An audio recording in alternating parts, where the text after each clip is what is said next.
Hello दोस्तों, मैं आरिफ और ये आपका YouTube channel political academic studies. आज मैं आपके सामने जो डिस्कस करने वाला हूँ वो है आपका पॉलिटिकल साइंस का पेपर। जो आपका ये पेपर है, इसका सब्जेक्ट का नाम है ideas in Indian political thought, यानी कि भारतीय राजनीति चिंतन में विचार। तो ये आपका जी पेपर है, यानी कि जनरल कलेक्टिव पेपर है। और ये पेपर आपका पॉलिटिकल साइंस जो भी ऑल बीए प्रोग्राम कोर्सेज जो है, बीए ऑनर्स के कोर्सेज जो है, बीकॉम और बीकॉम प्रोग्राम और बीकॉम ऑनर्स, सभी के लिए ये ऑल यूजी कोर्सेज के लिए है। सिर्फ और सिर्फ बीए ऑनर्स पॉलिटिकल साइंस को छोड़कर, ठीक है, बीए ऑनर्स पॉलिटिकल साइंस को छोड़कर जितने भी ऑल यूजी कोर्सेज है, चाहे वो बीए प्रोग्राम हो या फिर बीए ऑनर्स हो या फिर जो है आपका बीए बीकॉम या भी बीकॉम ऑनर्स और बीकॉम प्रोग्राम, सभी के लिए एप्लीकेबल है। तो ये पेपर जो आपका है, ये पेपर 90 मार्क्स का आने वाला है और इसके बारे में मैं सभी डिस्कस करूंगा। तो सबसे पहले इसमें मैं जो डिस्कस करने वाला हूं वो है आपका सिलेबस। सिलेबस के बाद में इंपॉर्टेंट क्वेश्चंस और इंपॉर्टेंट क्वेश्चंस के बाद उनके आंसर्स। तो अभी तक जिसने मेरा यूट्यूब चैनल सब्सक्राइब नहीं करा है तो सबसे पहले मेरा यूट्यूब चैनल सब्सक्राइब कर ले और मेरी वीडियो को लाइक शेयर सब्सक्राइब करे। तो आइए चलते हैं हम अपनी कंप्यूटर स्क्रीन पर। तो ये है हमारा political science ideas and Indian political thought. तो ideas in Indian political thought का जो ये सिलेबस है, ये सिलेबस आपका किस तरीके से रहेगा, इसमें क्या क्या कितनी यूनिट आने वाली है। तो बेसिकली इसमें 7 की 7 यूनिट है और 7 की 7 यूनिट आने वाली है आपके इस कोर्स के अंदर। तो काफी सारे स्टूडेंट जो है थोड़ी सी वीडियो देखने के बाद ये बोलते हैं कि सर ये आप हिंदी मीडियम में बनाइए वीडियो। तो ये हिंदी और इंग्लिश दोनों की वीडियो है, ठीक है। जो स्टूडेंट हिंदी मीडियम के लिए है उनके लिए भी ये है और इंग्लिश मीडियम में है वो भी, क्योंकि मैं दोनों ही बाइलिंगुअल करके ये जो है वीडियो बनाता हूँ। तो जो हमारी सबसे पहले यूनिट है इसके अंदर, सिलेबस के अंदर, तो फर्स्ट यूनिट जो है वो है धर्म एंड दंड, इनके धर्म और दंड जो है उस पर जो कौटिल्य का क्या विचार रहा है उसके ऊपर दिया हुआ है। सेकंड जो यूनिट है जेंडर, यानी कि जो है लिंग के ऊपर, जिसमें कि ताराबाई सिंधे, ठीक है। और थर्ड यूनिट जो है वो है कल्चर एंड नेशनलिज्म, जो है कि स्वामी विवेकानंद जी जो थे उनके जो सांस्कृतिक और राष्ट्रवाद के ऊपर उनके विचारों को। इसके बाद गांधी जी हैं फोर्थ यूनिट में, जिनका स्वराज पर विचार है। फिर डॉक्टर अंबेडकर जी है जिनका न्याय पर विचार है। फिर उसके बाद आते हैं हमारे वीर सावरकर जी जिनका हिंदुत्व पर विचार है। और फिर लास्ट में आ जाते हैं यूनिट 7 में डॉक्टर दीन दयाल उपाध्याय जी, जो कि इंटीग्रल ह्यूमनिज्म की बात करते हैं, ठीक है। तो ये टोटल की टोटल 7 यूनिट जो है आपके एग्जाम में आने वाली है। तो इन सातों के साथ यूनिट को आपको कैसे करना है ये मैं आपको बताऊंगा आपके जो कि इंपॉर्टेंट क्वेश्चंस के अंदर। तो अभी चलते हैं हम सीधा अपने इंपॉर्टेंट क्वेश्चंस के ऊपर कि हमारे क्या क्या इंपॉर्टेंट क्वेश्चंस रहने वाले हैं। तो ये जो आपका एग्जाम है ideas in Indian political thought, इनके भारतीय राजनीति चिंतन में विचार, ये आपका जीई पेपर है, यानी कि जनरल कलेक्टिव पेपर है। और ये मैंने आपको जैसे बताया, ये आपका ऑल यूजी कोर्सेज के लिए है accepted BA honours political science, ठीक है। बी ऑनर्स पॉलिटिकल साइंस को छोड़कर सभी जितने भी ऑल यूजी कोर्सेज है सब में ये पेपर एप्लीकेबल है। ये पेपर जैसे कि हम सबसे पहले बात करें तो ये पेपर आपका 90 मार्क्स का आएगा, ठीक है। 90 मार्क्स का ये पेपर है और इसमें आपको 3 आवर का टाइम मिलने वाला है, ठीक है। 3 घंटे का टाइम होगा और 90 मार्क्स का एग्जाम होगा, ठीक है। तो इस एग्जाम में आपको जो इंपॉर्टेंट क्वेश्चंस आने वाले हैं मैं एक बार वो आपको बता देता हूं। तो फर्स्ट जो इसमें इंपॉर्टेंट क्वेश्चन आता है वो आता है कौटिल्य जी से। डायरेक्ट जो है कौटिल्य के ऊपर से क्वेश्चन पूछा जाता है, जिनके 3 इंपॉर्टेंट फैक्टर हैं। फर्स्ट है उनका दंड नीति, सेकंड है उनका सप्तांग, और सेकंड सप्तांग एंड थर्ड जो है उनका वो है धर्म, ठीक है। तो इन तीनों से मैंने एक एक क्वेश्चन बनाया है, ये इंपॉर्टेंट क्वेश्चन है। आप बिल्कुल इन क्वेश्चन को एज इट इज जिस तरह मैं बता रहा हूं इस तरह इनका आंसर कर लें, यही पेपर में आ जाएगा आपके। तो फर्स्ट क्वेश्चन जो है कौटिल्य से है, जो फर्स्ट क्वेश्चन है हमारा वो है कि describe the importance feature of important feature of दंड नीति, ठीक है, परफॉर्म्ड बाय द कौटिल्य इन अर्थशास्त्र, यानी कि कौटिल्य द्वारा प्रतिपादित दंड नीति की महत्वपूर्ण विशेषताओं के बारे में बताइए। तो कौटिल्य जी की जो दंड नीति है, ठीक है, जिसका आंसर मैं आपको बताऊंगा कि आपको कैसे करना है। तो उसमें दंड नीति के बारे में कौटिल्य जी के विचारों को प्रतिपादित जो किया गया था उन्होंने उसको बताना है, ठीक है। उसके महत्वपूर्ण विशेषताएं क्या क्या है, किस तरीके से है, ठीक है। तो पहला क्वेश्चन तो आपका ये। इसी में दंड नीति से नहीं तो एक क्वेश्चन दंड नीति और एक धर्म से, 100% धर्म और दंड से एक एक क्वेश्चन आने वाला है। राइट, व्हाट इज धर्म इन Indian political tradition of reference, on reference of Kautilya. यानी कि जो है इसमें कौटिल्य के संदर्भ में जो भारतीय परंपरा है उसमें धर्म क्या है, धर्म पर कौटिल्य जी का क्या विचार है, उसको इसके अंदर पूछा गया है।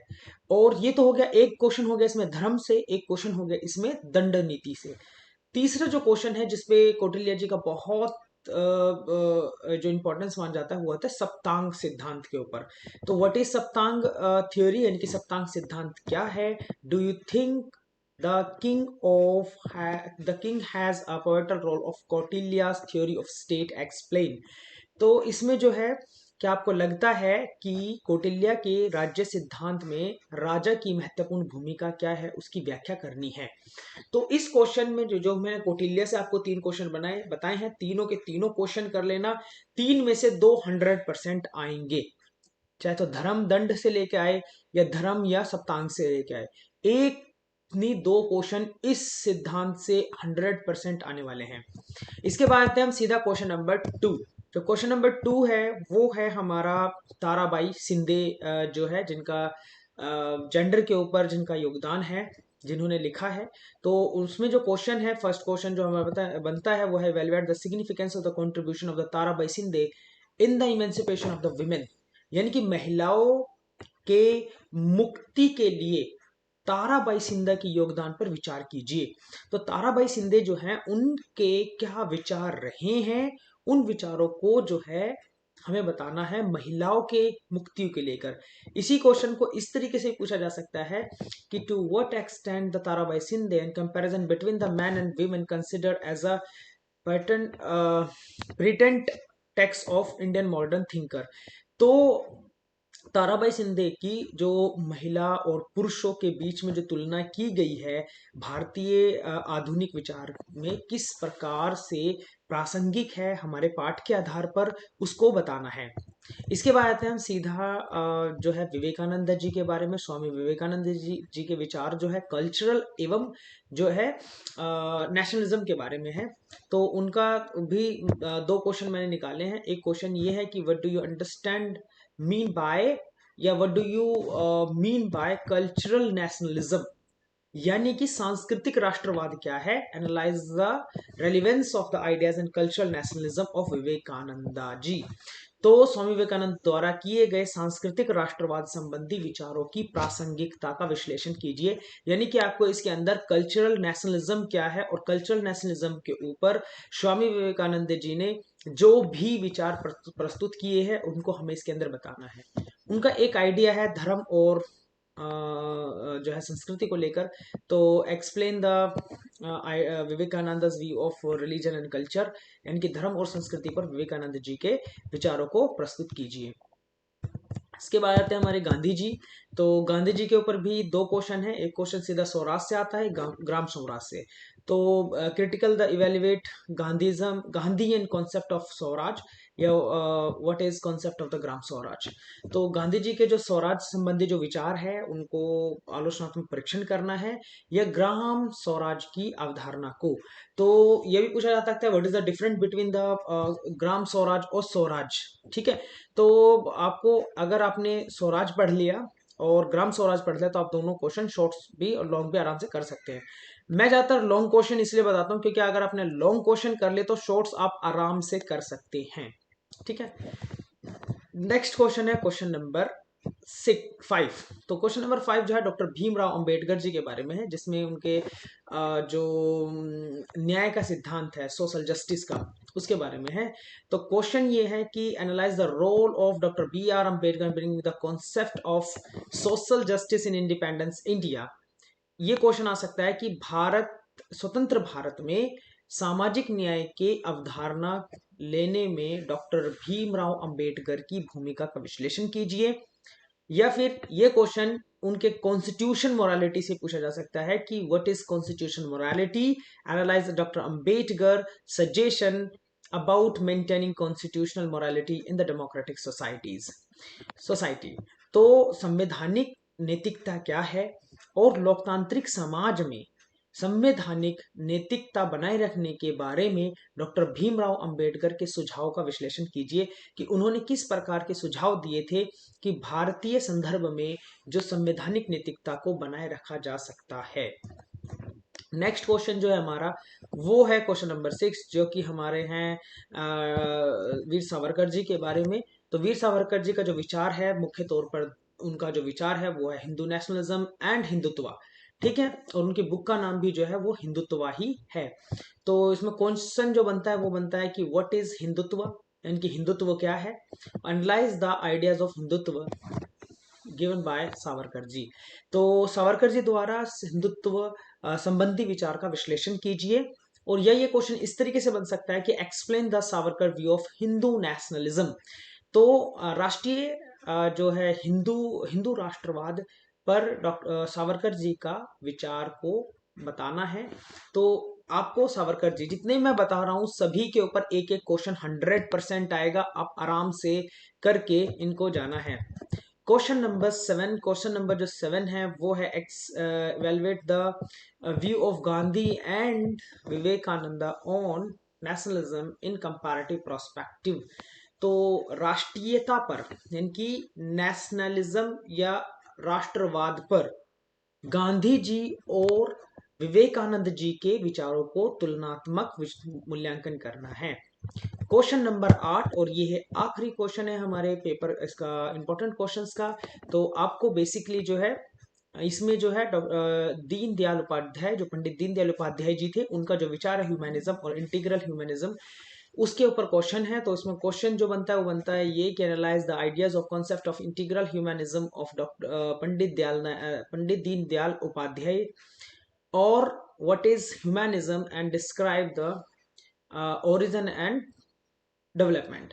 तो दीनदयाल उपाध्याय के जो एकात्म मानवतावाद है, एकात्म मानववाद से संबंधी विचारों का विस्तार से विश्लेषण करना है। एकात्म मानववाद और मानववाद, ठीक है, दोनों अलग चीज है।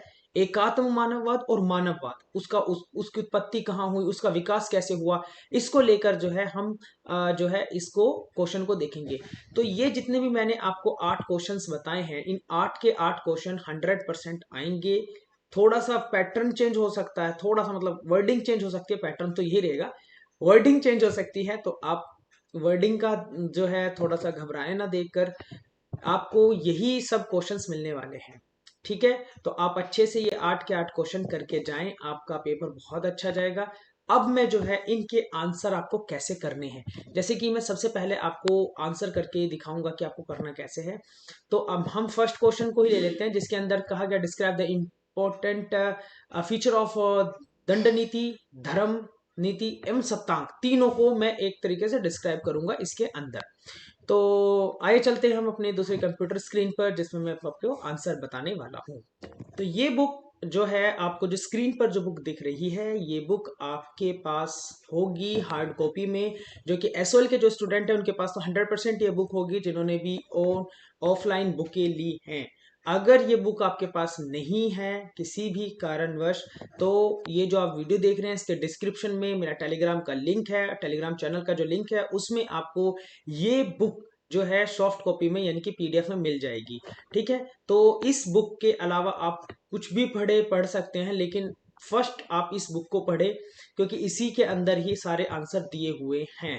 तो अगर मैं इसमें बात करूं कि आपको इसमें से आंसर कैसे करना है, तो बेसिकली इसमें आंसर करना है आपको, जैसे कि आपको सीधे फर्स्ट चैप्टर पे आ जाना है। फर्स्ट चैप्टर पे आने के बाद आप देखेंगे कौटिल्य का धर्म और दंड नीति। कौटिल्य के धर्म और दंड नीति हिंदी और इंग्लिश में दोनों में बता रहा हूँ। तो आपको सीधा जो है पेज नंबर 11 पर आ जाना है, दोनों ही सब्जेक्ट, दोनों ही बुक के, जिसमें भी आप इजी लगे आपको, हिंदी में हिंदी, इंग्लिश में इंग्लिश, ठीक है। तो इसमें आपको सीधा करना क्या, आपको सबसे पहले जो है आप जब अपना आंसर लिखना स्टार्ट करेंगे तो आपको सबसे पहले इंट्रोडक्शन देना है, ठीक है। सबसे पहले इंट्रोडक्शन यानी कि परिचय, ठीक है। परिचय इंट्रोडक्शन बहुत ही इंपॉर्टेंट होता है किसी भी आंसर को लिखने के लिए। और आपका ये लॉन्ग क्वेश्चन है, कोई शॉर्ट्स क्वेश्चन नहीं है कि 10 नंबर का 5 नंबर का क्वेश्चन है। ये आपके बहुत लॉन्ग लॉन्ग क्वेश्चन आएंगे, अराउंड 18 19 नंबर का, 20 नंबर का एक क्वेश्चन आएगा, ठीक है। तो आपको जिस तरीके से मैं बता रहा हूं, सबसे पहले आपको इंट्रोडक्शन लिखना है, फिर आपसे जो पूछा गया है पूरा वो लिख देना है, फिर उसके बाद आपको निष्कर्ष लिखना है।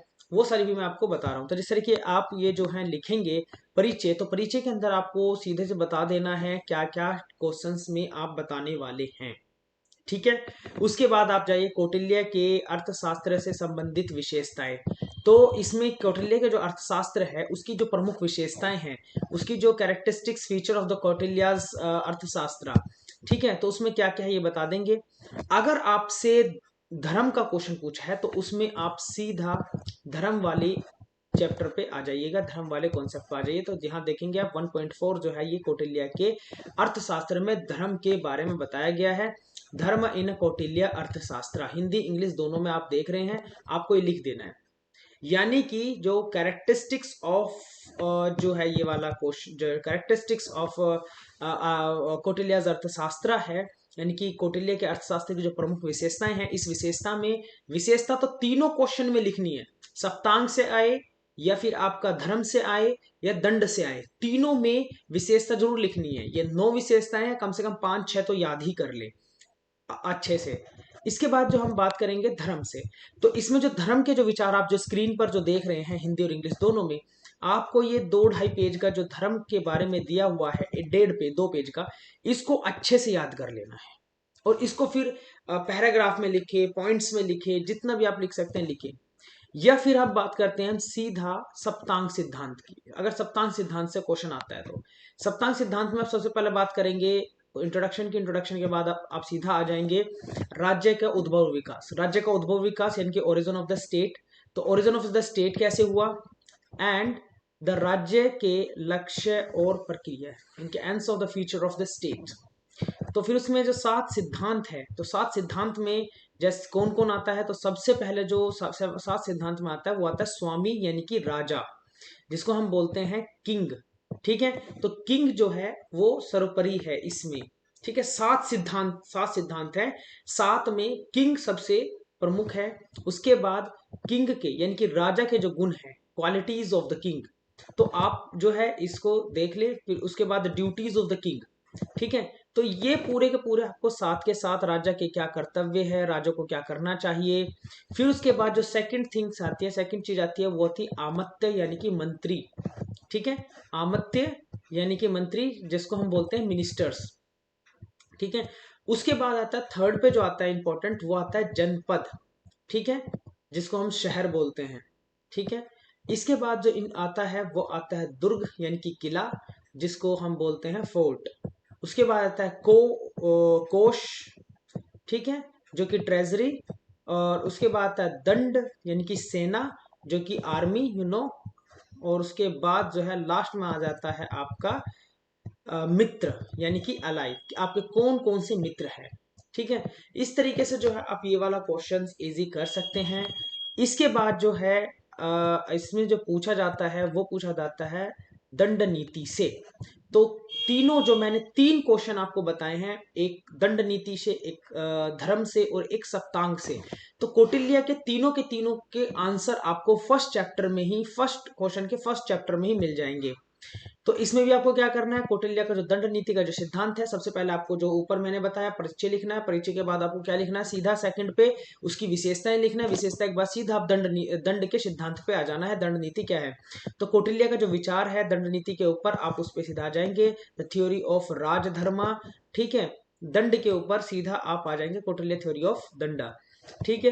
तो दंड क्या है उसके बारे में आपको पूरा बता देना है। फिर इसके अंदर जो है गुप्तचर्य व्यवस्था क्या क्या होती है, किस तरीके से वर्क करता है, और लास्ट में आप एक चीज लिख सकते हैं जो आपके आंसर को बहुत अच्छा बना सकता है, वो है कौटिल्य और मैकियावेली की तुलना। क्योंकि कौटिल्य को और मैकियावेली की तुलना की जाती है, ठीक है। और इसमें आप जो है इजीली ये चीजें लिख सकते हैं। तो जिस तरीके से मैंने आपको ये बताया है अभी, ये सारी चीजें, ये सारे क्वेश्चंस जो है आपको मैंने आपको करके दिखाया है। सारे क्वेश्चन हर थिंकर के, गांधी जी, अंबेडकर जी, सावरकर जी, पंडित दीनदयाल उपाध्याय जी, स्वामी विवेकानंद जी, फिर अभी जो हम बात कर रहे थे कौटिल्य जी, तो इन सब के जो है आंसर आपको सेम इसी बुक में मिल जाएंगे। ये बुक अगर आपके पास नहीं है तो ये वीडियो का जो डिस्क्रिप्शन है उसमें आपको इजीली ये बुक मिल जाएगी टेलीग्राम चैनल के ऊपर। ठीक है, आई होप कि ये वीडियो जो है आपको अच्छी लगी हो। अगर अच्छी लगी हो तो अपने दोस्तों के अंदर शेयर करें, लाइक करें, सब्सक्राइब करें। Thank you.